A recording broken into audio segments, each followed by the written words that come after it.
to episode 8 of Millennials and Podcast. I am Raven Roberts, and this is my co-host, Law. What's going on?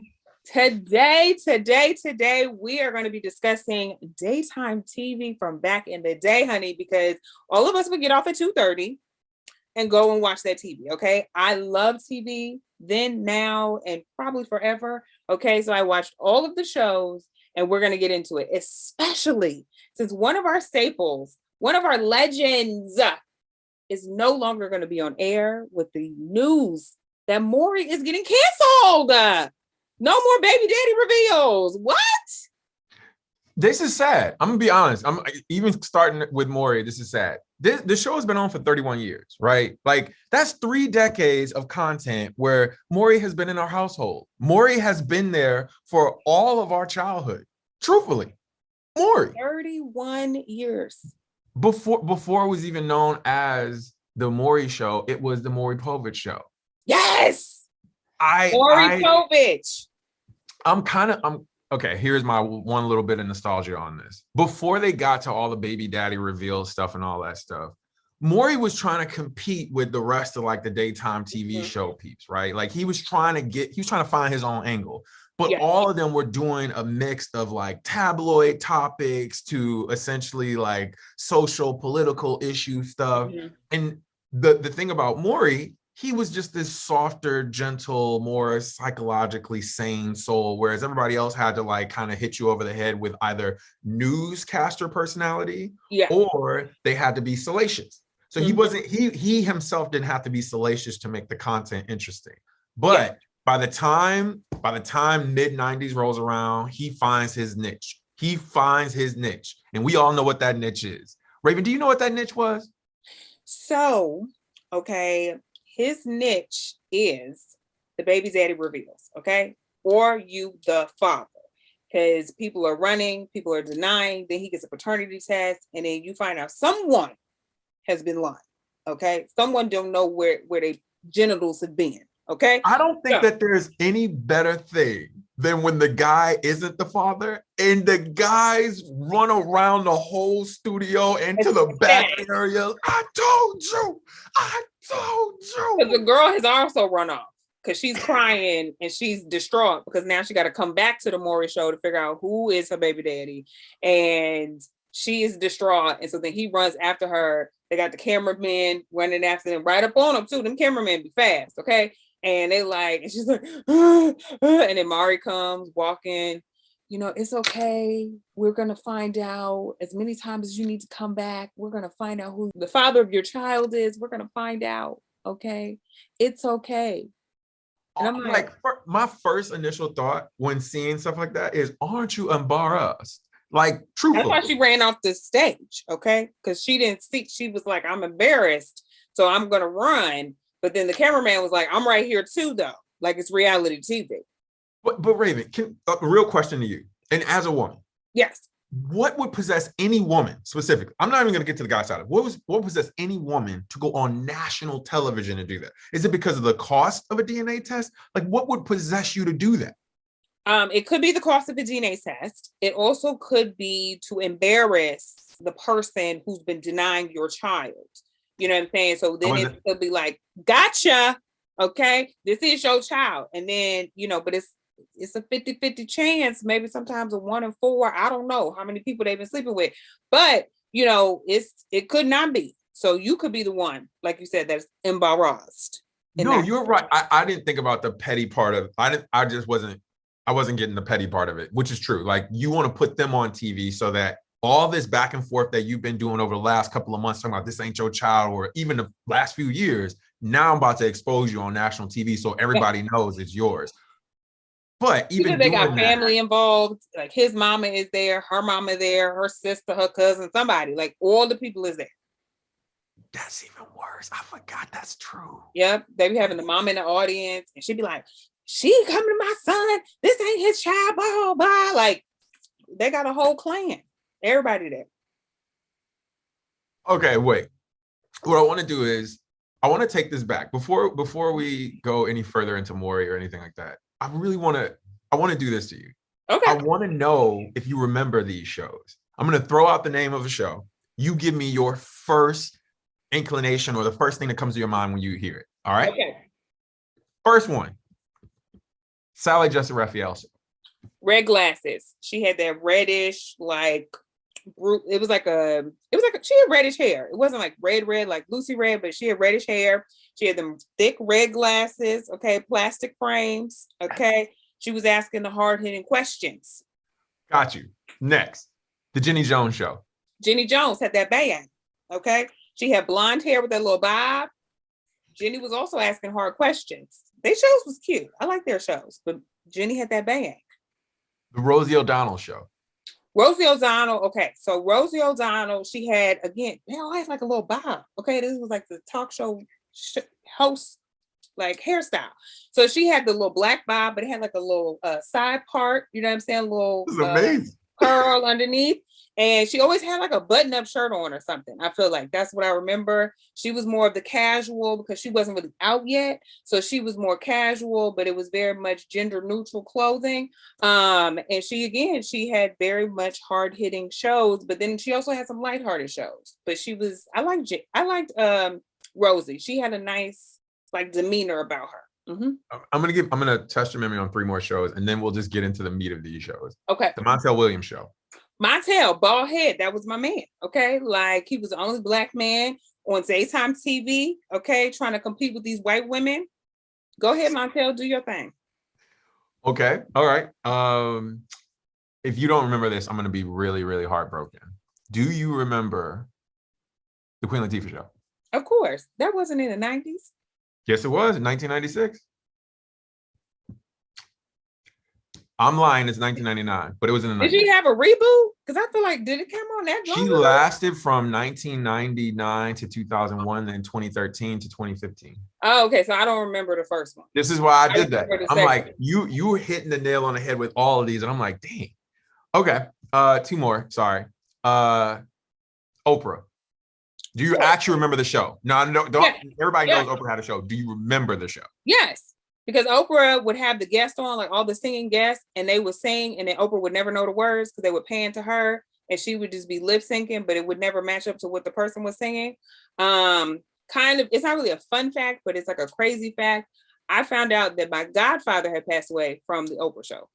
Now you got to tell the story. You can't do that. You can't do that and not give the story. Like, what? Okay, so when I was in college, me and my friends were watching the Oprah show, and it was one of those like fan reveals kind of show. So they had a fan who was like a huge fan of Patti LaBelle. Patti LaBelle came on the show and they were talking, and she was like, I almost didn't make it to the show because one of my really dear friends passed away. My godfather wrote for Patti LaBelle, wrote music for her. So like, as soon as she said that, I was like, oh my gosh, like, it's Sammy, like, I cannot. And so then she said his name, and I was just like, stunned. Like, the woman was too stunned to speak, literally. Like, I was just like, oh my gosh. Then I had to call my mom, and she didn't know, and like, it was just craziness. This is unreal. So yes. Okay, didn't mean to trigger that whole thing, but all right. Last show I want to bring up before we get into and then Oprah's favorite things. To end it on a light note, everybody knew about Oprah's favorite things. Okay, I wanted to go to the Oprah favorite things show. Okay, leave with a whole refrigerator, possibly a car, okay, a new patio set or whatever, okay, and some cashmere sleepwear, okay? You know what? In fact, let's scrap it. I want to get into the meat of these shows. So I was going to go down a few more, but no. Mm-hmm. Let me give my Oprah take. Here's what I remember with Oprah. Yeah. I remember Oprah trying to uphold traditional journalistic integrity in the upfront. Yes. I really do. Mm-hmm. I felt like what Oprah wanted to do was create not only the largest network, but she also wanted to be the person at the forefront of any major topic.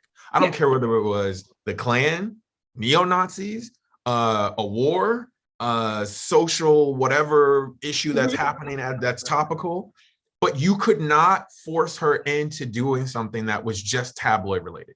Yeah. She wanted to have that kind of journalistic integrity. So even when everybody else was trying to making that pivot towards being a little bit more racy, Oprah didn't really lean that far into that. She was like, I have my niche. I know that suburban white women are really going to tap into this if I give it to them in a way that's not only palatable, but I don't give my opinion normally. She's not trying to hit you over the head with her opinion consistently. Nope. What she's trying to do is just explore the issues and then give you your own opportunity. After a while, she starts to really lean in and give her own opinion. But in the upfront, she was just out here trying to like bring people on and then be the journalist. What say you? What did you get the same vibe from her? Or were you feeling like she was also being a little spicy and going down that kind of tabloidy territory? No, I feel like she did talk a lot about like hot topics. So she would, like, we had that famous Whitney interview, you know what I'm saying? Because everybody was wondering if she was on drugs. And then Oprah was like, I can get to the facts. Okay. And Whitney was like, no, you will not. So I feel like she did that kind of stuff, but it wasn't the like baby daddy reveals. You know what I'm saying? But like, technically that's Oprah trying to get gotcha moments, right? No. Yes, that's what I'm saying. It's still very much like, okay, what is going to get the ratings? What is going to get the views? We need to talk about this hot topic, and I need to get the interview that no one else is going to get. Because a lot of people would interview with Oprah and not interview with anybody else. So, but she was still a journalist. You know what I'm saying? That's still being a journalist, because it's like, okay, I'm getting these interviews, but it's not just doing TV for TV's sake. You know what I'm saying? Like just having 1,000 people on one to do baby daddy reveals, or, Oprah got the Michael Jackson interview at the peak of his allegations around pedophilia. I remember that vividly. I don't know why Oprah was that woman and still is. You know what I'm saying? She has not had a show on everyday TV and who knows how long now. Okay. She can still be the person that's like, hey, I know you're not interviewing with nobody else, but will you do an interview with me on a show? And people are like, yeah, sure.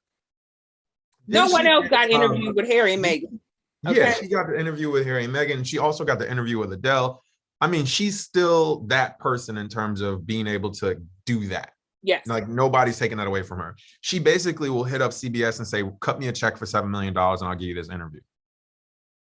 I'm for real. That's how she does it. Like, cut me a check. Okay. Oprah is about getting money. She said, oh, I'm going to buy Weight Watchers and I'm going to be in the commercials. That's 2 checks. Okay. Oprah will get herself a check. That is one thing Oprah is going to do. I'm going to give you a fun fact, and this is a real transition. Do you know who got higher ratings than Oprah during that time? You're not going to believe this. You're not going to believe this. Like, the only person I could think, because his show was quite salacious, is possibly a Jerry Springer. No. Okay. The Ricky Lake Show. Ricky Lake was my girl. Oh my God. I was waiting for you to bring up Ricky, okay? Because Ricky was my girl. When she was on The Masked Singer, I said, that is Ricky Lake. That's Ricky Lake's voice. That was my girl. Oprah had a 5.1 rating and Ricky Lake had a 5.4. People tapped into Ricky Lake at a different clip. And the reason why that was happening is because, remember how I said Oprah's audience, she was trying to tap into suburban white women. Yes. That's not what Ricky Lake was trying to do. Nope. She was an urban audience, honey, and she was white. Not saying the urban audience. Come on, man.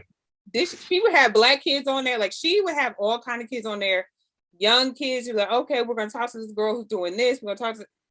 So here was, in my opinion, the difference. She really did go after a younger audience. She did not care about the stay-at-home mom audience, and she was fine with there being audience interaction. Yeah, her show was fun.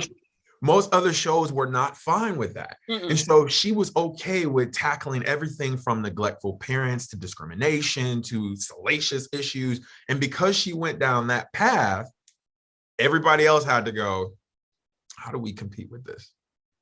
In fact, Ricky was so good at what she did that it changed 2 of the other top shows, and they had to pivot because of how good her shit was. Ricky was that girl. Ricky, when I tell you that Ricky Lake show, I watched Ricky religiously. Okay, I called Oprah when I called her. Ricky, the TV was on Ricky Lake. The thing, so here was my like push though. This is what I just did not recognize after looking into all this. I did not recognize the fact that Donahue got better ratings than Ricky Lake and Oprah.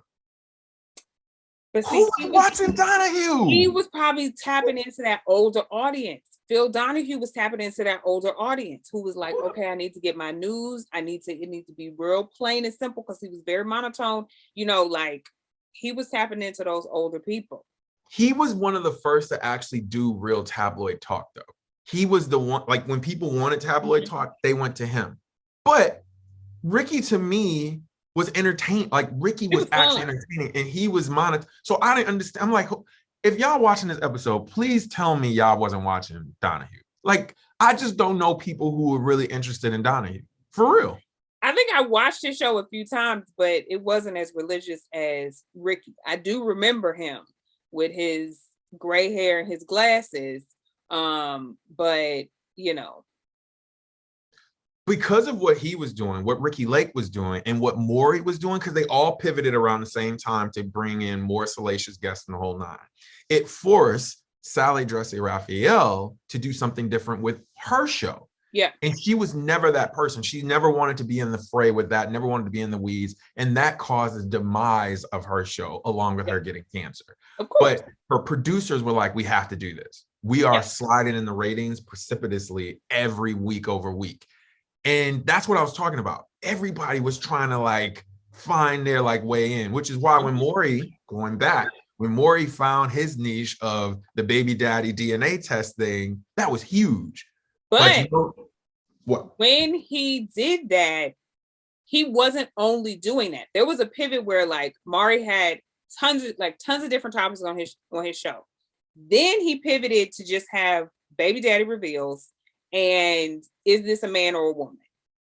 That it was literally every other show was one of those two topics, and that was it. And I was like, I'll say every show, is it a man or a woman or a baby daddy reveal? Then he pivoted to only baby daddy reveals.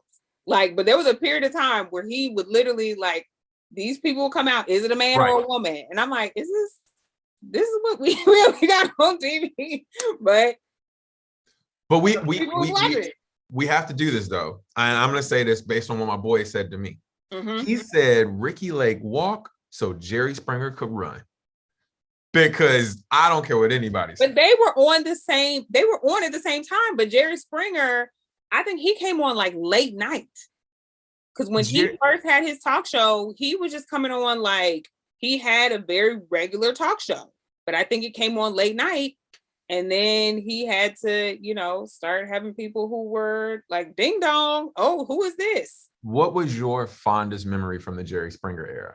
I'm trying to think, because there would be so many just craziness, but I really watched Jerry Springer before all the craziness. So I remember there was an episode that he had about this girl, and this was the first time I found out what a hermaphrodite was, and it was a young girl. This was on the Jerry Springer show, and how she grew up, and her dad raised her as a boy until she started to develop breasts because they thought that she was a boy. And then they got breasts and she went to this all boys school. So then it was whoa, this is not a boy. So then things had to shift. And so she was on there telling her story and then how she ended up I think living her life as a man. And it was just, I was like, this is interesting. So it wasn't the drama. It wasn't nobody coming out. There wasn't no chairs thrown or nothing like that. But those were my memories of Jerry Springer. Once he started doing all the craziness, I didn't watch it as much. I still tuned in, but I didn't watch it as much as I did back then when he had the more informative shows. I would say this. There's three things that stand out about Jerry's show for me. One, he was able to grab the quote urban audience in the way that you were saying, in the same way that Arsenio Hall did, because it got to a point where people would chant his name while they were at his show. Don't act like you forget. Jerry. To this day, if Jerry Springer is seen out in public, people do that to that man. That's insane. That's what you do when you see Jerry Springer. You have to chant his name. Jerry was that dude, okay? People knew Jerry Springer. And Jerry Springer has, just like Maury, has been old since episode 1 of their show, okay? I don't even know how old Jerry Springer is, okay? But he has been a gray-haired white man since the beginning, okay? And That's what he captured, that audience. He made sure that somebody was going to have a chair thrown. Okay. There was going to be an audience fight. But this is the second thing I was going to mention. The second thing is I always remember his security. His security, in my opinion, he had the best security. They were actually actively engaging with people. Yep. They would actually talk. They were mic'd up. Like, Steve, who else has security? Yeah. Steve got his own show now. His own show. He did have his own show, right? Yeah, he got his own show now. Steve Wilco show. I'm sorry. There's nothing better than when the producers can make the security a part of the action. And Steve had no problem hemming you up and throwing you out. He had no problem. Steve would be all up in your stuff, okay? He would be like, you need to calm down. You good? Also, and this is the last thing, Jerry was the only show where consistently you knew a fight could pop off. And people were literally going on there to sign up to have a full WWE match. They were like, you know what? We already know what it is when we see each other. It's on site. So they're going to sit there and act like they're going to be civilized. They're like, I don't even deal with this person like that. I don't talk to this person. You already know 30 seconds later, Steve's going to have to come in and be like, whoa, because somebody's swinging on somebody. Yes. And then there would be a rare occasion where there was an audience fight. Yes. Okay. So it was going down at the Jerry Springer. Like Jerry Springer, when you say his name, it automatically, like, you think fight. Like you said, it is like watching WWE. There is going to be a physical altercation with someone, whether it's the audience and somebody on stage, or the two people on stage, somebody on stage and the security. Somebody is getting into a physical altercation. Let me do this. I want you to rank these. I want you to rank these shows in terms of most entertaining to you back then. And don't do this thing where you're looking at it from your 2022 vision, right? No, I'm gonna go from back then, what I was watching. Yes. I'm throwing these shows out there in no particular order. Okay. Oprah. Okay. Okay. Donahue. Okay. Ricky Lake. Okay. Jerry Springer. Uh-huh. Montel Williams. Okay. So Ricky Lake is number one. That was my girl, and I watched the show religiously. Okay, we've already established that. Number two would have to be, I watched Montel pretty regularly. So I'm gonna say Montel. I did. I was watching his show pretty regularly. Ricky Lake and then Montel Williams? Because I watched his show regularly. This is for me. This is my personal Let me let you finish. He be coming for me for my personal feelings, okay? So Montel, then probably Oprah, because, favorite things. I loved favorite things. I learned how to size a bra on Oprah. Like, we learned a lot of life skills on Oprah, okay? So then it would be Jerry Springer. Like I said, once he started getting in like that, I didn't watch it as religiously. We know Jerry. I recognize him. I know. And then probably Phil. Phil was just, I don't know, maybe because he was an old white man or something. I just love me some Ricky Henry. So I think I'm shook at the idea that Oprah's in your third slot. Like, because I didn't watch, Oprah was, like you said, 4 white stay-at-home moms. I didn't watch Oprah like I watched. I thought Oprah was going to be your top slot, to be blatantly honest. I really did. I thought that was going to be for sure like your go-to. So when you said Ricky, I was like, okay. Did you not see my whole reaction when you said Ricky Lake? I loved Ricky Lake. Ricky Lake was my show. Like, I watched Ricky Lake religiously. Okay. Like, so many different topics. She was in the audience. The audience would have reactions. Like, Ricky Lake was my show. So. Okay. This is great. Because here's my reverse list. Jerry Springer is at the top. I don't think there's a better show during the 90s when it comes down to talk show. Like, I just don't. I think it's entertaining from beginning to end. And in fact, I think Jerry was so good. It's the only one of those shows that could produce DVDs and VHSs in the same clip that Girls Gone Wild could produce, and people would go out and buy it from a 1-800 number. Oprah didn't have that. But see, the thing is, are you talking about impact or the things that I watched? I told you mine and the things that I watched. No, we're talking about entertainment value. I'm saying that's how good of entertainment that was. Okay. No, I totally understand that. If it was just going to be a general thing, then it might be different. But I was talking about my personal entertainment value of how I liked the shows. All I'm saying is that's how entertained the U.S. was. People were going out and buying the VHSs and DVDs of the episode because they wanted uncensored Jerry. Yes, of course. Oh, and I loved, remember Jerry Springer? He would do that little final thought at the end. Oh.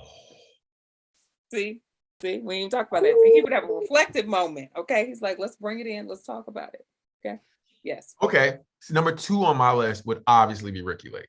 Mm-hmm. Like there's no getting around that. Ricky Lake is that person. That girl. Yeah. Number 3, I'm going to probably go with Donahue. And even though I ain't watched Donahue, it's because the latter of the 2 that I'm bringing up are just extremely boring to me. Montel Williams show was boring to me. And Oprah's show is number 5 because she was not only extremely boring, but she was catering towards that specific audience so hard that she introduced us to the likes of Dr. Phil. See, and you thought this was going to be my number 1 slide. I see how you equate me now. You equate me with a middle of America white woman, stay-at-home mom. Got it. Okay. Because you yourself, not your parents, grew up rich. We already established this. You were a suburban middle American white woman as a teenager. What are we talking about? I was not. You had no bills. You had no chores. But the interest that I had were not of a middle America white woman. I just said you were living the life. And that's why I assumed because you were living the life, you were also watching the things that these women were watching. That's what I thought, respectfully. Okay. No. Last bit I want to do on this with the shows, and understanding that Maury is getting taken off the air. And I know where we've already covered the baby daddy reveals and all this stuff. I do want to like harken back to these days. What in the hell, or why in the hell were we watching this when we were just getting out of school? We're like 7, 8, 9, 10 years. We had no business watching this stuff. Why were remember? He also, like, it was actually 3 shows because he used to have those bad kids, remember? And he would send them to the boot camp. Oh, Jesus. Why were we watching this? Why were we watching this? The kids that was cussing out their parents. Yes. Like, that kid would be on there like, I'm going to do what I want to do. Fuck her. Like, going off. And you sitting here like, I could never. Not in this lifetime. Not in this lifetime. Like, it was basically like Scared Straight. Before Scared Straight was a thing, they were like, okay, we're gonna send you off to the jail, and then they come back weeping like, oh, I'm so sorry, mama, I won't do it no more, I'm gonna dress appropriately. I'm like, but why do you feel like we were entertained by that as kids? Like, we could have been coming home watching, like, you know, cartoons at night, like after school. Why were we obsessed with that? Because I don't think kids today are coming home trying to watch daytime. I think because we also didn't have as many channels as kids have today, 1. 2, like back in the day, Saturday morning cartoons was a thing. You know what I'm saying? So I don't know if cartoons were just on all day to where it's like, okay, you can just come home and watch cartoons. A lot of daytime TV was catered to women who were at home during the day and could watch it. So literally when you get off from school, every single channel had on some talk show. There was no really like, okay, here's a cartoon. It literally, because we've named so many people who had shows. Every channel had a daytime TV show. After school, Chip and Dale would come on, the Rescue Rangers. Darkwing Duck would come on. They also had a Jungle Book TV show with Baloo and whatever. You know what I mean? They had Gargoyles, they had X-Men, they had Spider-Man, like they had all these things. Even Power Rangers came out after we had gotten out of school. Still, there's a group of us that were still watching these 90s talk shows. I just like, my brain is, maybe you're right that we just didn't have enough channels, or maybe a part of that is when you only have one TV in the house, they're like, you're gonna watch what we watch. But see, for me, like my mom, I don't know too many parents that was getting off at 2:30 p.m. So, you know, you're at home by yourself or whatever, like, okay, let me just see what's on TV. And then you just watch it. It's like, okay, well, this is what I'm watching. And sometimes it was the Ricky Lake show. Maybe sometimes you watch Darkwing Duck. But I was watching the Ricky Lake show. That's what I was. This is perfect. I love this. This to me was one of the most fun episodes we've done. It took me back. I hope it took y'all back. Raven, any closing words? Ricky Lake was that girl. And just remember that Jenny had that bang. And yeah, it's just so nostalgic. Like, we don't have talk shows like this anymore. Like, the format of it, it's very much moved to like the Ellen format, where someone's sitting down, they're talking to someone, they're sitting across from them. There's no more like in the audience interviewing people who are on the stage and having multiple guests. And that format was more Sally Jesse Raphael's format. Sally Jesse Raphael was actually bringing on artists. She brought on Ludacris's first time on a national TV show was her. Nelly's first time was her. Like, Sally Jesse Raphael was that person. So a lot of these shows have like basically copy pasted formats and like utilizing people who have bigger personalities. Yeah. And that's not what Ricky was doing. Okay. Ricky had her whole stage was filled with people, and she was in the audience with her little microphone, her little cards, okay, interviewing people, switching out them cards. So, and we just don't have shows like that anymore. Everything is a sit-down interview format, no matter who they're interviewing, whether it's a celebrity or a feel-good person, a good Samaritan. Nothing now is like 90s talk shows used to be. Like, that is an era of TV that will probably never be replicated. And it's a gem, honey. If you don't remember, go back and watch. My closing is going to just be this simple. The internet to me has ruined the value of some of that programming. It truly has, whether it's TMZ sensationalizing every single moment via social media, or you look at celebrities having their own mediums on Twitter, IG, or etc., just being able to talk directly to you, or social issues happening in real time, people being effectively able to like communicate what's happening in their own eyes. So it doesn't make it as salacious. Like, the most you can do is a baby reveal, which is why Maury lasted so long. But now I could see a World Star fight where some baby mama and baby father fight like in real time. I see the video. Yeah, it's just different now. But I'm happy that we actually got to be a part of that era, because I have so many great memories of all that. It was a good time for TV. It was a really good time for TV. A little problematic at times, but it was definitely a good era for TV. Now, we got what we got. And that's going to be it. I hope y'all enjoyed this episode. Catch us again on episode 9. It's coming soon. Bye. Bye.